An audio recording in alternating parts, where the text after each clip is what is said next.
तो आज की वीडियो में हम यही जानेंगे कि किसी भी शख्स को बिना कॉल या बिना मैसेज किए हम उसे अपनी ज़िंदगी में वापस कैसे ला सकते हैं। तो दोस्तों, क्या कभी आपने ये सोचा है कि जो लोग हमें छोड़कर चले गए हैं उन्हें बिना कॉल या बिना मैसेज किए हम अपनी ज़िंदगी में कैसे दोबारा वापस ला सकते हैं। लेकिन ये सच है कि कभी कभी चुप रहना और ख़ुद को बेहतर बनाना हमारी सबसे बड़ी ताकत होती है। तो आज की वीडियो में हम आपके साथ 5 पॉइंट शेयर करेंगे जिससे आप अपने टूटे हुए रिश्ते को फिर से जोड़ सकते हैं। तो चलिए बिना देर किए हम इस वीडियो को स्टार्ट करते हैं। और अगर आज की वीडियो हमारी आपको पसंद आए तो लाइक, शेयर एंड सब्सक्राइब ज़रूर करें। तो सबसे पहला कि खुद को खोने के बजाय खुद को पाना शुरू कीजिए। जब कोई हमें छोड़कर चला जाता है तो सबसे पहली प्रतिक्रिया होती है दुख, खालीपन, असहाय महसूस करना। हम बार बार यही सोचते हैं कि आखिर ऐसा क्यों हुआ, हमने क्या गलत किया, और यही सोचते सोचते हम खुद को इतना खो देते हैं कि बिल्कुल खुद को असहाय समझने लगते हैं। लेकिन हमें ऐसा बिल्कुल नहीं करना है। हमें खुद पर मेहनत करना है, हमें खुद को पाना है, हमें खुद का मतलब समझना है। हाँ, बिल्कुल सही सुना आपने। खुद को पाना मतलब अपने खोए हुए आत्मसम्मान, आत्मविश्वास और पहचान को वापस हासिल करना। जब आप बार बार किसी को कॉल करते हैं, मैसेज करते हैं या उसके बारे में सोचकर रोते हैं तो आप सिर्फ अपने अंदर की ताकत को कमज़ोर कर रहे होते हैं।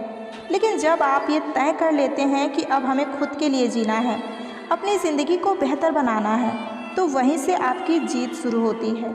इस दुनिया में सबसे ज़्यादा आकर्षण किस चीज़ में होता है? प्रोग्रेस में।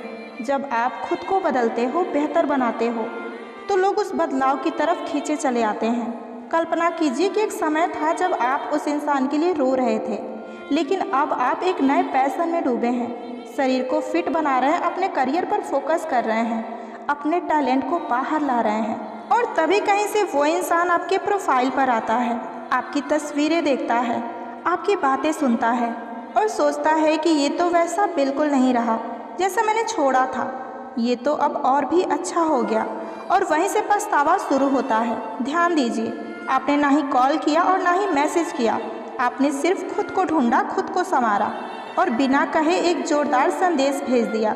इसलिए जब कोई आपको छोड़कर जाए तो दुनिया से नहीं, खुद से मिलिए। जो इंसान चला गया है उसे आप अपनी बर्बादी नहीं बल्कि अपनी ताकत बनाइए। आप अपनी तरक्की से उस इंसान को वापस बुला सकते हैं, और अगर फिर भी वो वापस ना आए तो कम से कम आपने खुद को तो ढूंढा, खुद को तो समझा, खुद को तो काबिल बनाया। पॉइंट नंबर 2, खामोशी से ज़्यादा कोई आवाज़ असर नहीं करती। जब कोई हमें छोड़कर चला जाता है तो हमारी सबसे पहली कोशिश होती है उनसे बात करना, उन्हें कॉल करना, उन्हें मैसेज करना। लेकिन जब हर प्रयास नाकाम हो जाता है तो हम टूटने लगते हैं। अब सवाल ये है कि क्या वाकई में खामोश रहकर किसी को वापस बुलाया जा सकता है? हाँ, और ये सबसे ताकतवर तरीका है खामोशी।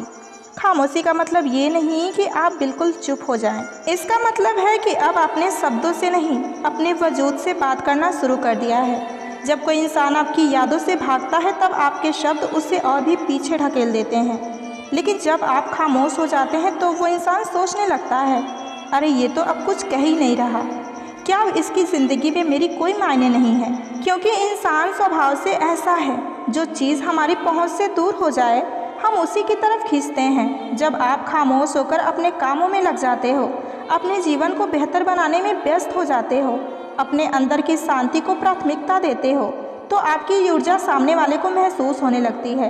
आजकल हर कोई सोशल मीडिया पर है। आपके खामोश रहना, आपकी ऑनलाइन रहना, आपकी मौजूदगी, आपकी तस्वीरें आपके बिना किसी कैप्शन में पोस्ट कर दिए जाने पर संदेश बन जाते हैं। एक ऐसा संदेश जो शब्दों से भी कहीं ज़्यादा प्रभावशाली होता है। कल्पना कीजिए, एक समय था जब आप दिन में 10 बार उसे मैसेज करते थे और अब पूरा हफ्ता गुजर जाता है लेकिन आपकी तरफ से कोई कोशिश नहीं होती। यही बदलाव सामने वाले को सोचने पर मजबूर करता है, क्या मैं अब उसकी ज़िंदगी से बाहर हो चुका हूँ? खामोशी एक ताकत है। ये दर्शाता है कि आप भावनात्मक रूप से स्वतंत्र हो गए हैं। आप किसी को चुनने के लिए मजबूर नहीं बल्कि खुद को चुनते हैं, और यही एहसास उस इंसान को अंदर तक झकझोर देती है।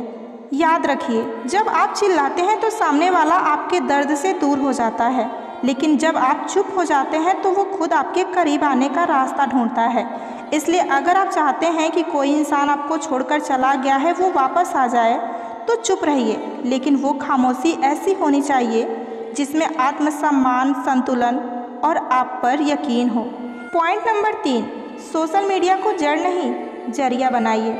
आज की दुनिया में सोशल मीडिया हर किसी की ज़िंदगी का हिस्सा बन चुका है और जब हमें कोई छोड़कर चला जाता है तो सबसे पहली चीज़ होती है उसकी प्रोफाइल पर बार बार जाना, उसकी स्टोरी चेक करना, उसकी तस्वीरों को देखकर दुखी होना। लेकिन ये सोशल मीडिया अगर सही तरीके से इस्तेमाल किया जाए तो वो इंसान जो आपको छोड़कर चला गया है उसे वापस खींचकर लाया जा सकता है। सोचिए, जब वो आपकी प्रोफाइल पर आए और वहाँ उदासी, अकेलापन या टूटे हुए जज्बातों की बजाय उसे एक शांत, संतुलित और प्रगति करती हुई ज़िंदगी दिखे तो उस पर क्या असर होगा। आपको सोशल मीडिया पर रोना नहीं है, बल्कि आपको ऐसा इंसान बनकर दिखाना है जिसे खोकर सामने वाले को पछतावा हो। कैसे करें ऐसा कि आपकी ज़िंदगी की पॉजिटिव झलक दिखाई दे। नई जगह घूमने जाएं, एक मुस्कुराती तस्वीर पोस्ट कीजिए, कोई किताब है उसकी लाइन शेयर कीजिए, खुद को बेहतर बना रहे हैं उस प्रगति को दिखाइए। सोशल मीडिया सिर्फ दिखावे का नहीं बल्कि असर पैदा करने का माध्यम है। जब कोई आपको छोड़कर गया हो तो ये जरिया बनाइए उस तक बिना बोले अपनी बात पहुंचाने का। आपने ना कोई कॉल किया और ना ही कोई मैसेज भेजा, फिर भी अपनी तस्वीर, अपनी कहानियाँ, अपने शब्दों से उनके दिल में हलचल मचाने का काम कर सकते हैं। सोशल मीडिया को अपनी ताकत बनाइए, कमज़ोरी नहीं, क्योंकि अगर चुप रहकर भी कुछ कहने का कोई तरीका है तो वो सिर्फ ऑनलाइन मौजूदगी है। पॉइंट 4, अपने अंदर ऐसा वॉल्यूम पैदा करो कि सामने वाला खींचा चला आए। हर रिश्ते में एक एनर्जी कनेक्शन होता है। जब कोई हमें छोड़कर चला जाता है तो उस कनेक्शन की डोर एकदम टूटती नहीं, वो धीरे धीरे ढीली होती है और अगर हम खुद को ठीक तरीके से संभाल लें तो वही डोर दोबारा हमें खींच सकती है। लेकिन इसका सबसे शक्तिशाली तरीका है अपने जीवन में एक वॉल्यूम पैदा करना, एक ऐसा खालीपन जिसे सिर्फ वही इंसान भर सकता है, मगर आप उस खालीपन को चुपचाप मजबूती से संभाल रहे हैं। जब हम किसी को खो देते हैं तो ज़्यादातर लोग उस खालीपन को किसी और से भरने की कोशिश करने लगते हैं, नए दोस्त, नए रिश्तेदार बनाने लगते हैं, मगर इसमें कन्फ्यूज़न पैदा होती है और हमारी इनर एनर्जी बिखरने लग जाती है। लेकिन जब आप उस इंसान की जगह किसी और को नहीं लाते और ना ही उसे दोबारा बुलाने के लिए कोई सीधी कोशिश करते, बल्कि बस खुद को इन्वॉल्व करते रहते हैं, तो सामने वाले को ये साफ साफ एहसास होता है कि तुम्हारी ज़िंदगी में मेरी जगह अब भी है, लेकिन मैं अब ज़रूरत नहीं, चुनाव बन चुका हूँ। और इंसान सबसे ज़्यादा आकर्षण उसी चीज़ की तरफ होता है जिसकी ज़रूरत नहीं जताई गई हो, लेकिन मौजूदगी का असर आज भी हो। इस वॉल्यूम का असर ऐसा होता है कि उस इंसान के मन में धीरे धीरे सवाल उठते हैं, क्या अभी भी मैं उसकी ज़िंदगी में मायने रखता हूँ? क्या अभी मेरी कमी उसे महसूस होती है? अगर हाँ तो ये मुझे बुलाता क्यों नहीं? यही सवाल एक बेचैनी, एक आकर्षण और एक जिज्ञासा पैदा करते हैं और वो सोचने लगता है कि आपने उसकी जगह किसी और को तो नहीं दिया। याद रखिए, इंसान वही चीज़ चाहता है जो उसे बिना मांगे नहीं मिलती, लेकिन जो उसकी जगह भी किसी और ने नहीं ली तो उसे वापस बुलाने के लिए कुछ ना कहकर भी अपने जीवन में वो खाली स्पेस बनाए रखते हो। वही एक नज़र ना आने वाला मैग्नेट बन जाता है। और जब आपकी तरक्की, आत्मविश्वास और शांति के साथ एक वॉल्यूम दिखता है तो सामने वाला समझता है कि अब मैं वो इंसान के लिए खास हूँ, लेकिन मुझे वापस आना होगा खुद चलकर। इसलिए किसी और को उस खाली जगह पर मत लाओ, बस अपने जीवन में वो साइलेंस स्पेस बनाए रखो जिसमें उसकी याद हो लेकिन उसका दबाव ना हो, क्योंकि सच्चा प्रेम खामोशी में भी पुकारता है और जो सुनना चाहता है वो लौटकर ज़रूर आता है। पॉइंट 5, बदलो अपने वजूद को इस कदर कि उनकी सोच मजबूर हो जाए लौटने के लिए। दुनिया में लोग कभी किसी को यूं ही छोड़कर नहीं जाते, या तो उन्हें लगता है कि उन्हें बेहतर मिल सकता है, या फिर आप अब उनके लिए बिल्कुल ज़रूरी नहीं रहते। अब आप क्या कर सकते हैं? किसी को पकड़कर वापस तो नहीं लाया जा सकता, नहीं, लेकिन आप खुद को ऐसा ज़रूर बना सकते हो कि सामने वाला पछताए, आग में जलने लगे। इसका एक ही तरीका है, अपना वजूद इतना शक्तिशाली बना दो कि सामने वाले की सोच, उसका दिल, उसकी भावनाएं सब कुछ खींचकर आपकी तरफ लौटने के लिए मजबूर हो जाए। कैसे करें ऐसा? आप अपने जीवन में एक नया उद्देश्य खोजिए। जब आप अपने लक्ष्य की तरह ईमानदारी से बढ़ते हैं तो आपकी पर्सनालिटी में एक नया तेज आता है, चाहे वो करियर हो, पढ़ाई हो, या कोई हुनर हो, या कोई मिशन हो। जब आप अपनी ज़िंदगी को मकसद से जोड़ देते हैं तो आपकी पूरी मौजूदगी एक नई ऊंचाई पर पहुंचने लगती है।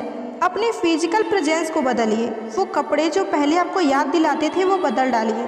खुद पर मेहनत कीजिए, फिटनेस, स्टाइल, चाल ढाल सब में निखार लाइए। जब आप खुद को आईने में देखिए तो मुस्कुराइए, क्योंकि आप सबसे बेहतर हैं। सबसे ज़रूरी बदलाव होता है भावनात्मक आज़ादी। जब आप ये मान लेते हैं कि मैं खुद के लिए काफ़ी हूँ, तब आप अपने अंदर बहुत शक्ति पैदा करते हैं।